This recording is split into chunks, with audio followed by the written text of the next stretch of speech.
এই যে তুমি নিখুঁতভাবে ২ নম্বরই সার্টিফিকেট মার্কশিট বানায় দেওয়া ইন্টারনেটে আপলোড করে দিতা, এর জন্য তুমি কত টাকা নিতে? এর জন্য ছাত্রপ্রতি ৩০,০০০, ৩৫,০০০ এবং কোনো ক্ষেত্রে ৫০,০০০ টাকা পর্যন্ত নেওয়া হতো।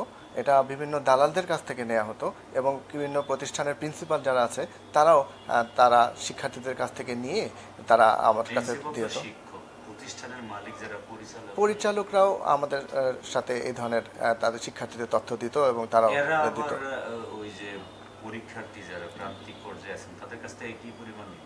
এটা আসলে তারা আমাদের কাছে জানাতো না, এটা আমাদের কাছে হাইড রাখতো। তারা আরও অনেক বেশি অ্যামাউন্ট তারা তাদের কাছ থেকে আদায় করতো।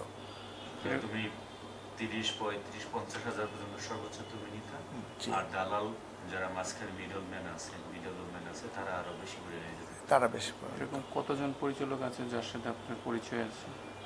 প্রায় ৩০ জনের মতো এরকম পরিচালক বা দালাল যারা আছে তাদের সাথে এরকম পরিচয় আছে। এরা কোন কোন অঞ্চলে বাংলাদেশের? এরা আমার সাথে তো ঢাকায় যোগাযোগ হয়, এটা ছাড়াও আমার যাদের সাথে যোগাযোগ আছে নরসিংদী, ময়মনসিংহ, উম, আহ, আহ, খুলনা, দেশের বিভিন্ন পর্যায়ে, দিনাজপুরের, গাজীপুর আছে, ঢাকা, ময়মনসিংহ, এই এরিয়াগুলোতেই আমি বেশি পেয়েছি আসলে, কিশোরগঞ্জ।